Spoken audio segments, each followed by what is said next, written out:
What's going on, you guys? It's yours truly, the real Sakurai here, and today we are going to be doing a reaction video. Well, I'm gonna call this a reaction video because I did this a week ago, and for some reason, I believe I accidentally deleted the footage of it, and I kicked myself in the foot because of it, because I didn't even post it. I was like, it was sitting in my box, and well, not my box, but my file, and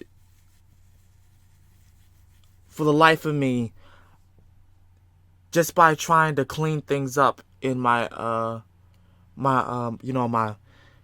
with all my content in it, I failed to remember that this was something I didn't even post just yet, that I rendered and edited and all that. So I had to do all that again. And honestly, it's okay, because I've completely forgot what had happened when I had did this, and I'm fully okay to do it again. So yeah, this video that I'm talking about is part 2 of the Infinity Gauntlet story. This one's called From Bad to Worse. So let's just get on into this.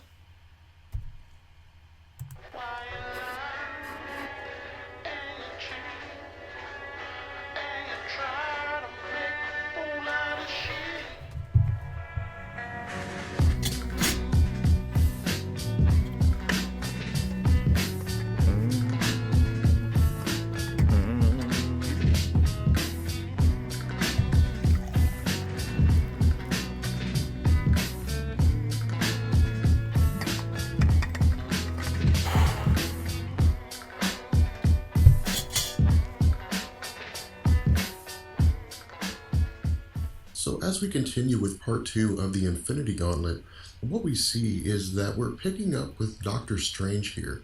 And again, what's taken place up to this point is that the Great Disappearance has taken place, as is referred to in the comics, that half the population on the planet Earth, as well as the universe, has simply just been blinked out of existence. And so what we'll see for the most part is virtual panic. We'll see a lot of superheroes trying to deal with this, trying to cope with this element of what it is that's taken place, both on the planet Earth and beyond. And what we see with Doctor Strange here is that he's gone to consult Dr. Hank Pym. Hank Pym has arrived at Doctor Strange's mansion, and the goal here is to try to find some way to restore the Silver Surfer back to health. But because of his alien physiology, because of the fact that he doesn't require any kind of nourishment to survive, it's kind of a coin flip here in terms of what they can do in order to restore him, or perhaps it's simply that he's just healing himself. Right. And what we see is that Hank Pym says that he's done the best he can up to this point, that given the alien physiology of the Silver Surfer, that he's done everything he knows, and that all they can do is simply just wait. But what he also says is that he has to return to the West Coast Avengers due to what's happened with the disappearance in order to assist them as best he can, and that Doctor Strange may also want to go on to contact the original Avengers and let them know what's going on here. But what we see is that as Hank Pym begins to leave, Doctor Strange seems to be stuck in place. He seems to be kind of frozen in place. And one of his servants attempts to shake him out of it, but Doctor Strange appears to be falling into a trance. And what we see is that his spirit is more or less torn away from his body, that it is taken to a place that seems to exist beyond the physical realm, perhaps in some sort of soul, maybe middle ground or something like that. But what we see is that some unnamed individual, some sort of energy force, has drawn Doctor Strange's essence to him. And what he tells Doctor Strange when he asks what it is that he's doing here, who this individual is that he's here to help save this reality from the insanity of Thanos, but that he can't do it by himself. Doctor Strange replies by saying that if this individual wants him to gather up all these superheroes and all these righteous individuals for a conflict, then he needs to do something to demonstrate who he is, because these individuals most likely will not simply just unite under the single banner of a person that they know nothing about. And what we see this person saying is that he can open his soul. He can expose his soul directly to the soul of Doctor Strange. But the issue here is that because both of their souls will be exposed to one another, that there is an inherent danger here that one of them could be destroyed or that they could meld into a single person. Doctor Strange says this is a risk that he wouldn't normally take, but because of the grave nature of the circumstances, that he will do whatever he needs to get any kind of help he can. And so what we see is that both of these individual souls are sort of combined into one, or at the very least, they're able to look into each other's souls. And when Doctor Strange looks into the soul of this unnamed individual, he develops complete and total trust.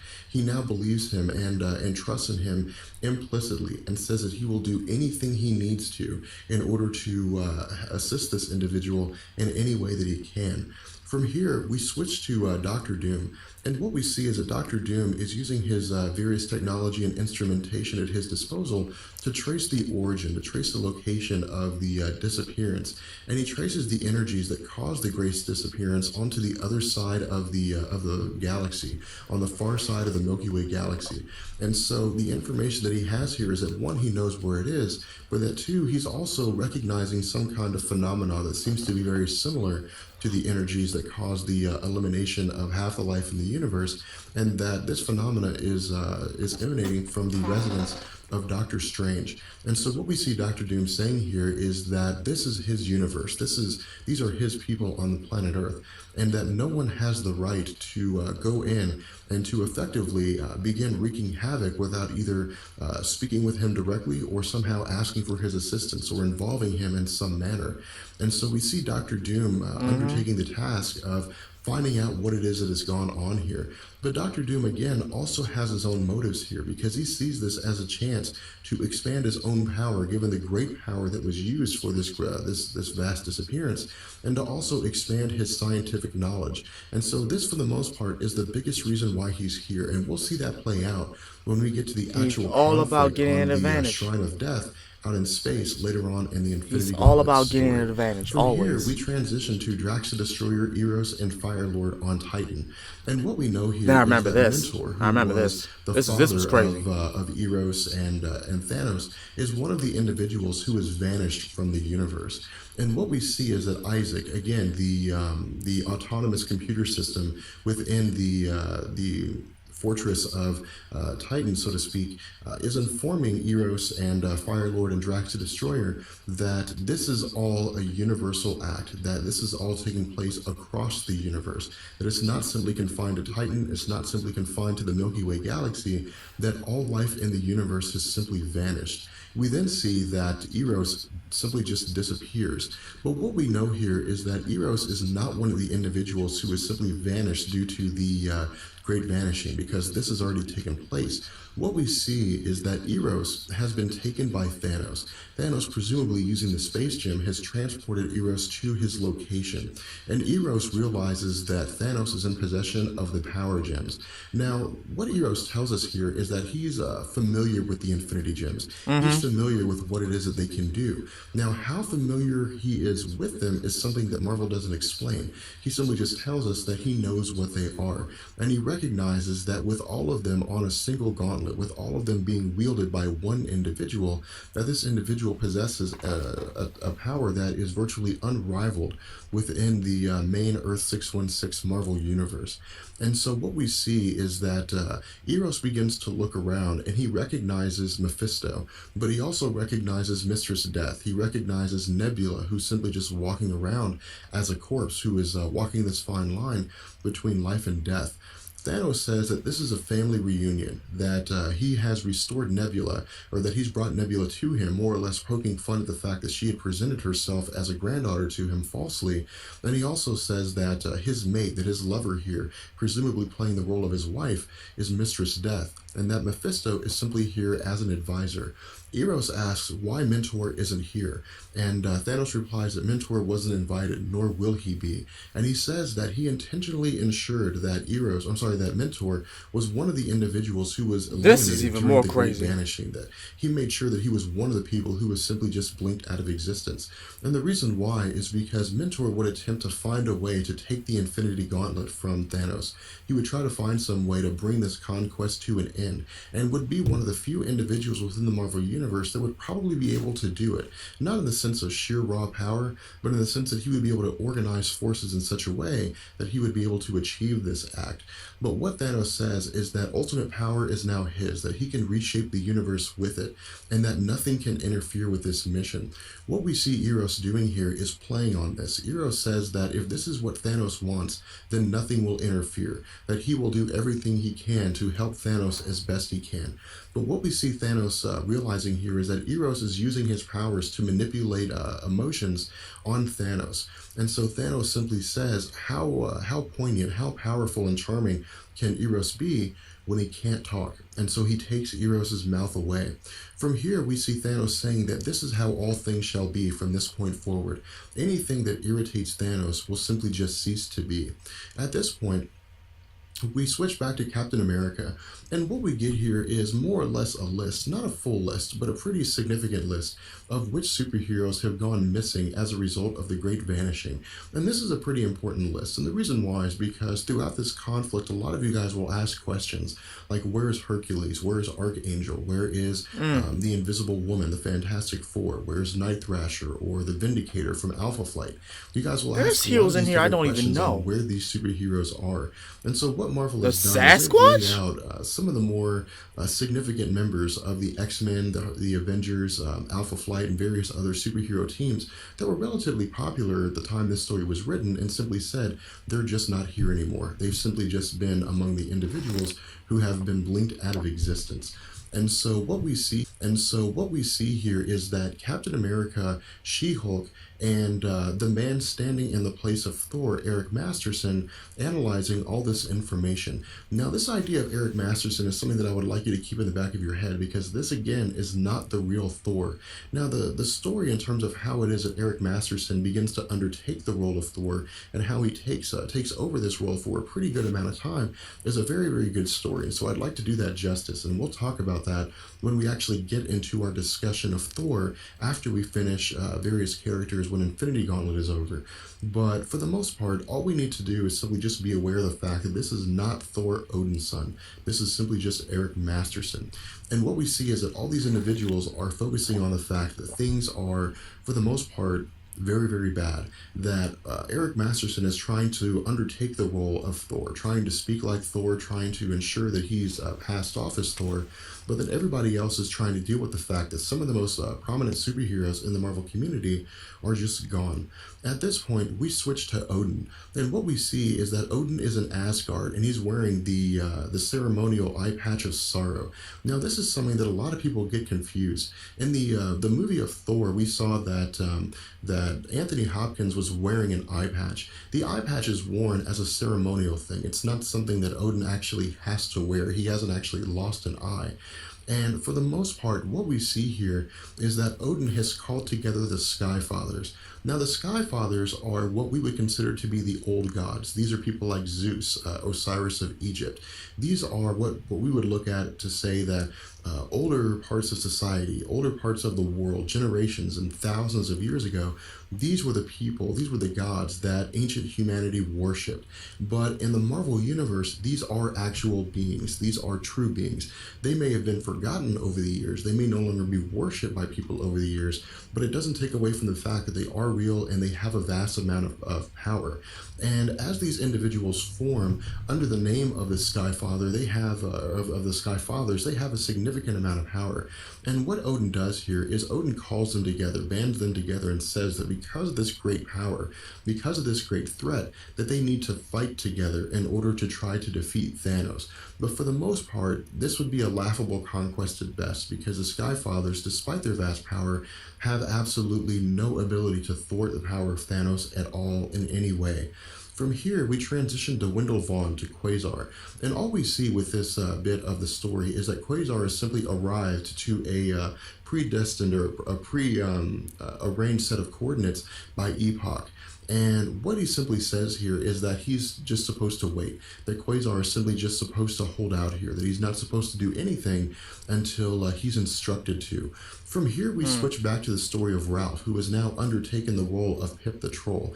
And for the most part, Pip the Troll is just the sidekick of Adam Warlock. And so all this really does is confirm that Adam Warlock is now he's now rejoining the physical Marvel universe. And what we see Pip the Troll here doing is simply just waiting for Adam Warlock to wake up, to come out of his cocoon. And as he's waiting, there's some kind of an explosion in the next room that throws him out of his seated position and into the TV, or simply just to a different part of the room. And when the explosion ends, he gets up and he goes into the next room and asks this individual, since they can't stay here anymore, where it is that they're supposed to go. And this individual replies by saying, after Thanos.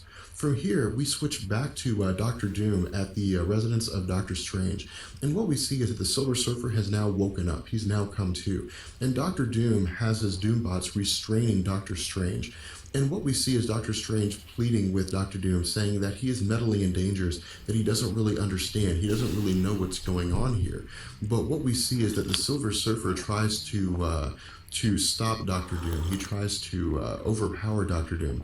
But Doctor Doom uses his power to overpower the Silver Surfer. Now, under normal circumstances, this would not happen. Doctor Doom would not be able to overpower the Silver Surfer despite his vast power. Right. But the Silver Surfer is in a weakened position here. He's very he's weak right and now. so he doesn't have his full physical strength. Otherwise, he would easily be able to stop Doctor Doom. From here, we see that Doctor Doom turns his power against Doctor Strange. And what he wants to know is what's happened here. He wants to know everything that has taken place as far as this great disappearance and the forces behind it. Now, Doctor Strange initially doesn't say anything. Doctor Strange initially doesn't speak. But what we see is that before Doctor Strange can say anything, there's an explosion behind them. And we see that Doctor Doom, the Silver Surfer, and Doctor Strange all look around. At this point, we see Adam Warlock has arrived. And Adam Warlock simply just replies by saying that in his time, he was called Adam Warlock, and that they may also do so if they feel inclined. From here, we switch back to Thanos, and what we see is that Thanos is using the power of the Infinity Gauntlet to more or less either psychologically or possibly even physically torture messed Heroes up. and Nebula. And again, he's doing this What as he's a doing? way to please Mistress Death. But Mistress Death doesn't really seem to find this the slightest bit interesting. She's doesn't not find it at all satisfying. It's simply just something she pays no attention to, or doesn't really give any kind of credence to. From here, we see Eros, after the torture is ended, looking at Thanos and coming to this realization that the Infinity Gauntlet has driven Thanos insane, that this power has driven him out of his mind, and that on a whim, due to his insanity, he could simply just eliminate the universe. And so this is when Eros really grasps what it is that's going on here, and grasps the danger of the situation. From here, we transition back to Adam Warlock and Doctor Strange, Doctor Doom, and the Silver Surfer. And what we see Adam Warlock saying is more or less explaining how it was that Thanos was able to gain the Infinity Gauntlet, how it was that he was able to gain this vast power, and that he's arrived here in order to help bring an end to these schemes.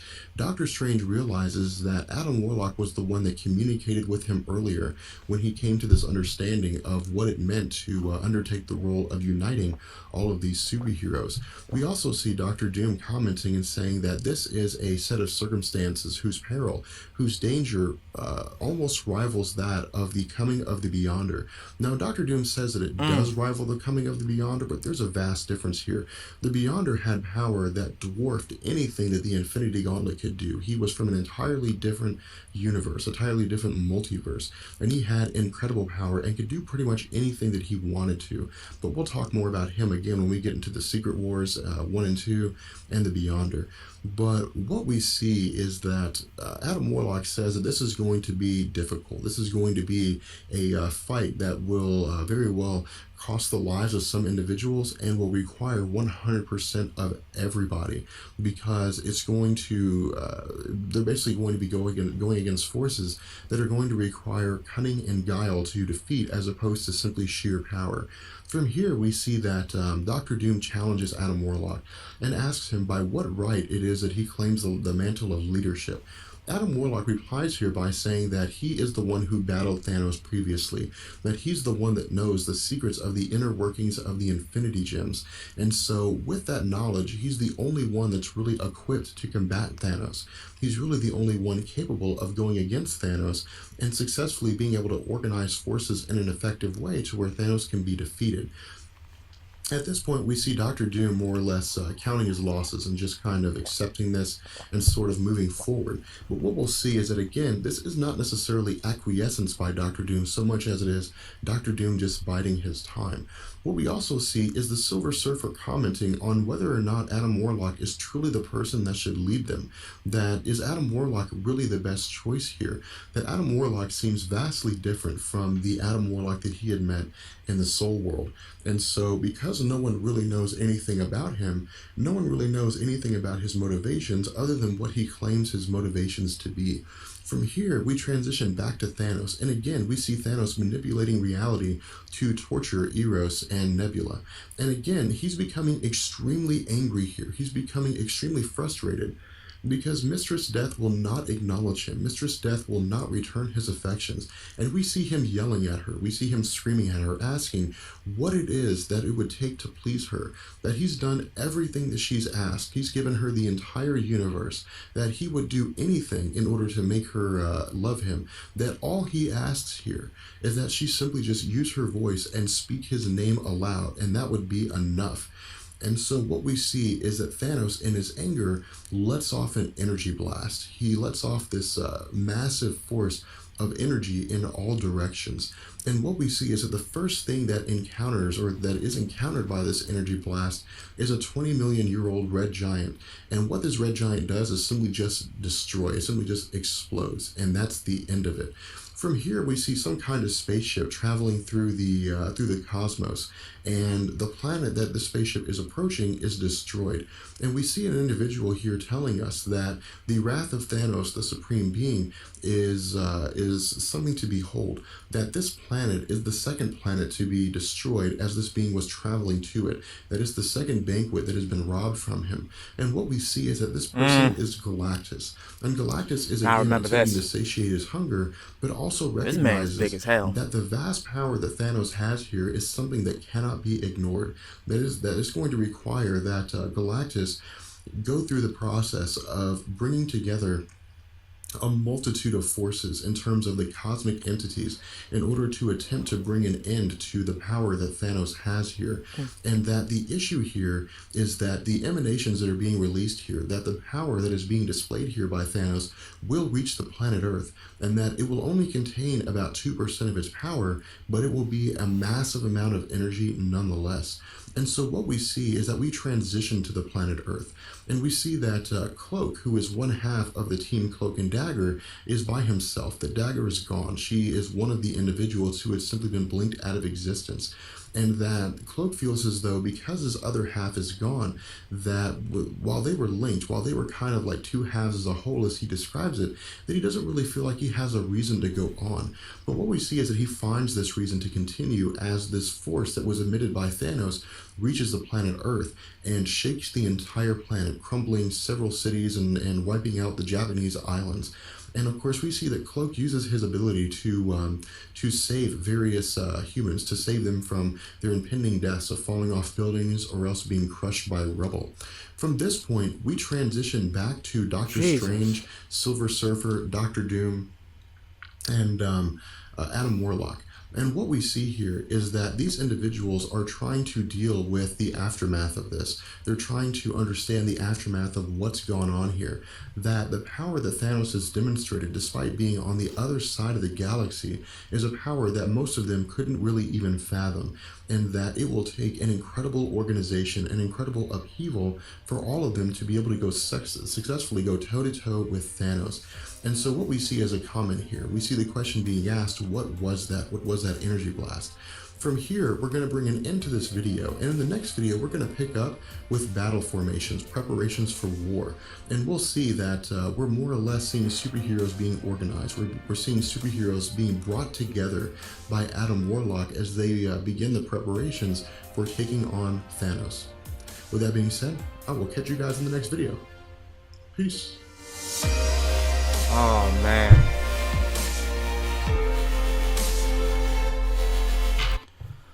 Oh my goodness. Yeah. That pretty much is what I remember. Thanos completely just like he was saying, like he stated, comic explained, manipulating reality, torturing Nebula and the other guy, and he still thinks that that's gonna get Mistress Death's attention when she doesn't even care about that. That was the one thing I remember. This man, she does not care about that, so why are you still doing that? And then he makes earthquakes happen, which completely destroys Japan, like the islands of Japan. So that's gone. And the whole deal with Adam Warlock, I have a feeling I remember that name, but it's been a long time. It's been a long time since I've heard that name, Adam Warlock. It's been a long time since I've heard that name, but I'm just gonna have to do some research regarding a lot of these characters, especially Cloak and Dagger. I have no idea who they are. I have no idea about half of these heroes that has not even been come to light. That's, you know what, to be honest with you, that's what I hope Marvel will do. I hope Marvel, like the cinematic universe, will kind of just let everybody know about these other Marvel characters, about these other Marvel heroes, because they need to shine. They need a chance to shine, because not many people knew about Jessica Jones. Not many people knew about the Iron Fist. Not many people knew about Luke Cage. Not many people knew about Punisher or Daredevil. Not many people knew about that, because all they were seeing was like Iron Man, Spider-Man, and then that was it. And then like Captain America. But now that, you know, Captain America's been coming to like media and whatnot, people know about him now. So, including Ant-Man, no one knew about him. So yeah, I'm glad that Marvel's doing that. And yeah, also these doggone articles that's saying that, you know, the Fantastic Four or X-Men are we're not gonna get any more of those kinds of movies, because Fox and Disney aren't gonna make a deal like that. First of all, I'm gonna need y'all to stop making articles on things that are not true, because you don't even know. You don't know what's gonna happen. So stop, you know, trying to give up everyone's hopes and like doubt Marvel. Don't doubt Marvel. Don't do that. Don't do that. Okay. So yeah, that's all I wanted to say. I apologize for doing a reaction, like a reaction to this, because I deleted the file, like I said in the beginning of this video, by an accident. So I hope you guys don't punish me for doing it again and finally posting it on my channel, because I don't even think I posted it. Let me know in the comments section below. Did I post it, or did I not post it? Like did I post it and YouTube just got rid of it? Because I don't even remember. That's how foggy my memory is right now, this whole thing. But yeah, anyway, I'm going to get up out. Thank you guys so much for watching. If you did enjoy it, please give a like, comment, and subscribe. Let me know what you guys think about Infinity Wars. Until then, this has been The Real Sakurai, and I'll see you guys next time. Peace.